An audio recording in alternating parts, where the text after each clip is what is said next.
Bon dia, bona hora i benvinguts a un altre vídeo de Som Atents, al canal en què parlem tant de muntanya com d'aire lliure, de supervivència, de preparar-se per emergències i en el vídeo d'avui, que serà molt curtet i molt bàsic també, però parlarem d'aigua, val?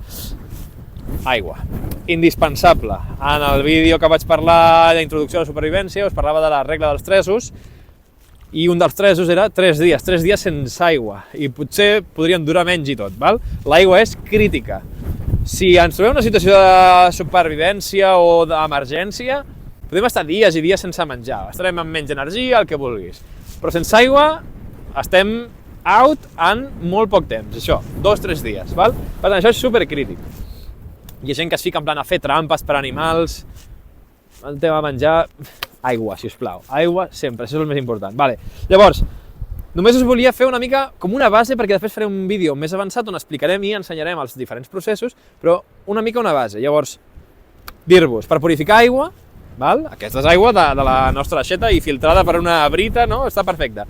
Però si estiguéssim a la natura i no tenim una font fiable, hauríem de purificar l'aigua, val? Perquè, tot i que és molt important l'aigua, també podem arribar a perdre molta aigua si tenim, com podeu veure, hi ha un vent aquí que és un escàndol, espero que no se senti gaire a la micro.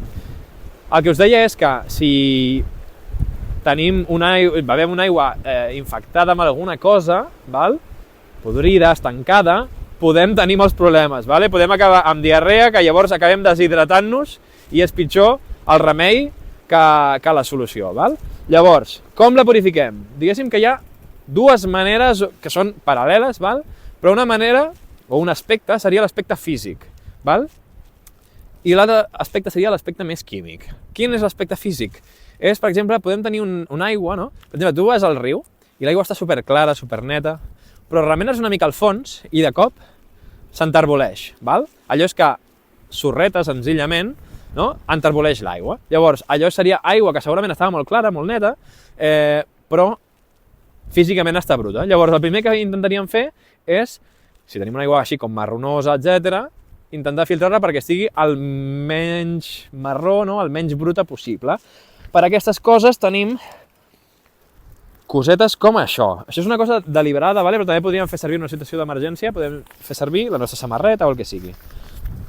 Això és una espècie de bossa, val? Que té aquí una punteta. Això és una tela molt tupida, val? I el que faríem és, aquí ficaríem la nostra cantimplora, imaginem que la tenim buida, val? La ficaríem així i per aquí ficaríem l'aigua bruta. Què fa aquesta tela? La sorra, no? Aquest sediment, aquestes pedretes, aquestes coses més físiques quedarien filtrades i es quedarien aquí, vale? I l'aigua més neta a nivell físic caurien aquí, val?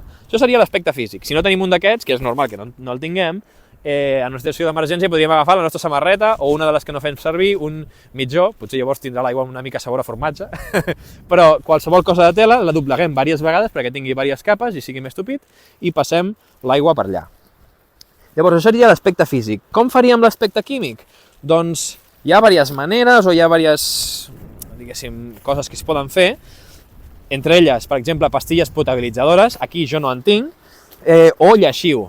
Si posem una certa quantitat de gotes per litre d'aigua, ara us posaré aquí les dades exactes perquè no ens confonguem, també ens purificarà aquesta aigua, val? Però la manera més habitual que podrem fer servir més vegades és la de bullir-la. Per això aquí us he portat així a mode de referència visual un jet boil, que és un fornet que és molt eficient per bullir aigua, val?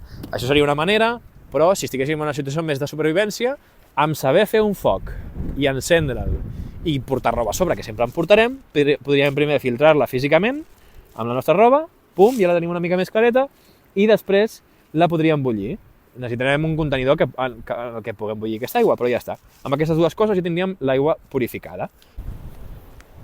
Per tant, manera física, filtrar-la, manera química o de tractar-la químicament, bullir-la, entre d'altres, i ens hem mogut una mica per agafar una aigua encara més xunga, perquè el que farem ara és provar com potabilitzar aigua.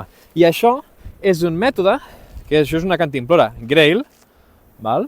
També servirien d'altres filtres, val? Però això és un paquet molt clau perquè ja tens la cantimplora i el filtre en si mateix. I això fa tant el filtratge físic, diguéssim, com a més elimina químicament una gran part de les coses que podrien haver tipus bactèries, virus i tal. Per tant, és una de les millors compres que podríeu fer, però sí que és veritat que està entorn als 70 i pico o 100 i escaig euros, val? És una inversió, però si us agrada la muntanya i el tema de supervivència, és una molt bona compra. Vale, doncs anem a comprovar que això funciona, val? Hem anat a buscar aquí una aigua ben marroneta, val? Per tant, espero fermament que això funcioni molt bé, que òbviament ja sé que funciona, val? Però podeu veure que aquí no hi ha trampa, És aigua ben marroneta. Què faig? Fico aquest filtre i faig força. Força. Requereix doncs d'una miqueta de capacitat de força per fer aquesta pressió, val? I aquí, clar, no ho podeu veure. Suposo, anem a intentar-ho, però l'aigua ja es veu claríssima, val?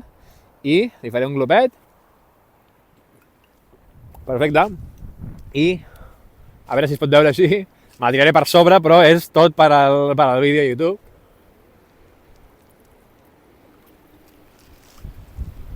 Transparent, que fa gustet, val? Mireu com canvia una i l'altra, Això ho ha fet la Grail, en directe. Us ha portat el Patrick en directe, som atents.